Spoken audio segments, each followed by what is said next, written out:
साथियों नमस्कार, मैं हूं राजेश शर्मा और आप भारत चक्र न्यूज देख रहे हैं।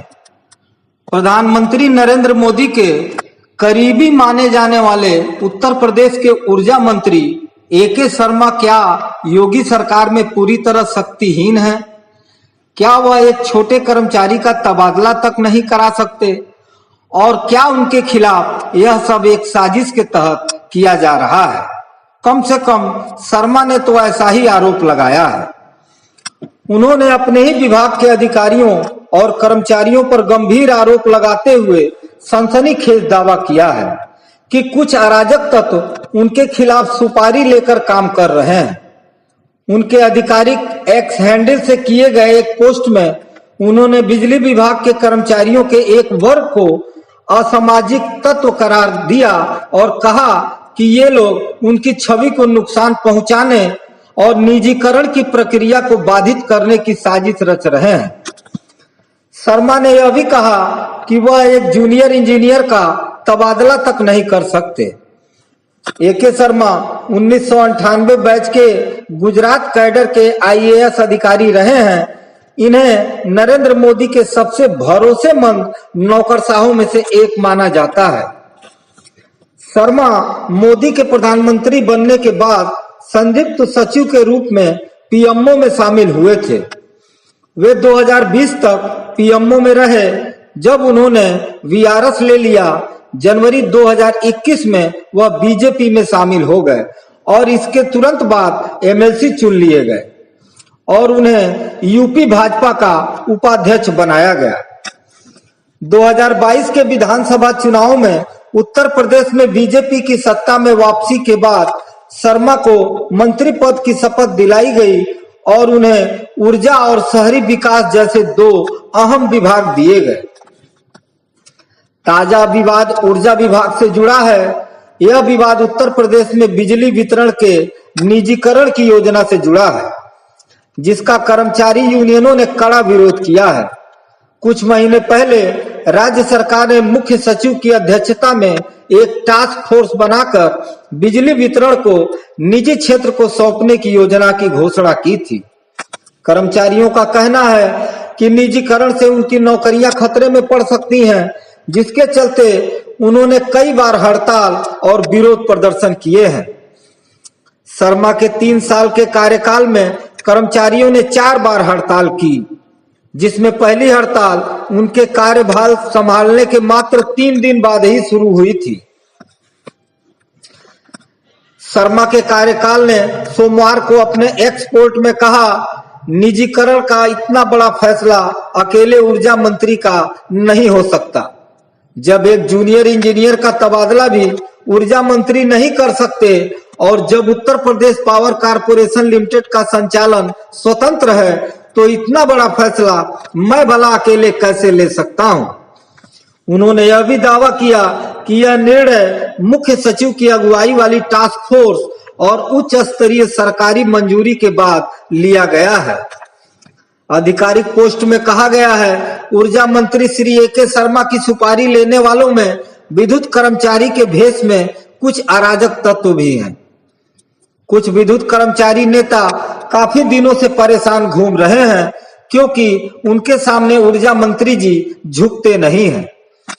ये वही लोग हैं जिनकी वजह से बिजली विभाग बदनाम हो रहा है। अन्य विभागों में हड़ताल क्यों नहीं हो रही है? वहां यूनियन नहीं है क्या? वहां समस्या या मुद्दे नहीं है क्या? इन लोगों द्वारा ली गई सुपारी के तहत ही कुछ दिन पहले ये अराजक तत्व ने ऊर्जा मंत्री जी के सरकारी निवास पर आकर निजीकरण के विरोध के नाम पर 6 घंटे तक अनेक प्रकार की अभद्रता की और उनके और परिवार के विरुद्ध असभ्य भाषा का प्रयोग किया। पिछले सप्ताह मुख्यमंत्री योगी आदित्यनाथ ने ऊर्जा विभाग की समीक्षा बैठक बुलाई, जिसमें उन्होंने अधिकारियों को चेतावनी दी कि किसी भी तरह की लापरवाही बर्दाश्त नहीं की जाएगी। इस बैठक में शर्मा वर्चुअली शामिल हुए थे। रिपोर्टों के अनुसार योगी सरकार में मंत्रियों और अधिकारियों के बीच तनाव की खबरें पहले भी आ चुकी हैं, लेकिन शर्मा और उनके विभाग के अधिकारियों के बीच टकराव खास तौर पर चर्चा में है। जब शर्मा को 2021 में उत्तर प्रदेश भेजा गया तो राजनीतिक हलकों में कई तरह की अटकलें लगाई गई। उस समय योगी आदित्यनाथ की छवि एक मजबूत नेता के रूप में उभर रही थी। कुछ विश्लेषकों का मानना था कि बीजेपी के केंद्रीय नेतृत्व, विशेष रूप से नरेंद्र मोदी और गृह मंत्री अमित शाह, उत्तर प्रदेश में अपनी पकड़ मजबूत रखना चाहते थे। शर्मा की नियुक्ति को इस संदर्भ में देखा गया कि वह दिल्ली से योगी सरकार पर नजर रखेंगे और केंद्र की नीतियों को लागू करने में अहम भूमिका निभाएंगे। कुछ मीडिया रिपोर्टों और राजनीतिक गलियारों में यह भी चर्चा थी कि शर्मा को भविष्य में उत्तर प्रदेश के मुख्यमंत्री के रूप में प्रोजेक्ट किया जा सकता है। उनकी प्रशासनिक पृष्ठभूमि, मोदी के साथ निकटता और गुजरात मॉडल की सफलता को उत्तर प्रदेश में लागू करने की संभावना ने इस अटकल को हवा दी थी। हालांकि 2022 के विधानसभा चुनाव में बीजेपी की जीत और योगी की दूसरी बार मुख्यमंत्री के रूप में नियुक्ति ने इन चर्चाओं को कम कर दिया। कुछ विश्लेषकों का मानना था कि शर्मा को राष्ट्रीय स्वयंसेवक संघ यानी आरएसएस और बीजेपी के बीच समन्वय स्थापित करने के लिए भी लाया गया।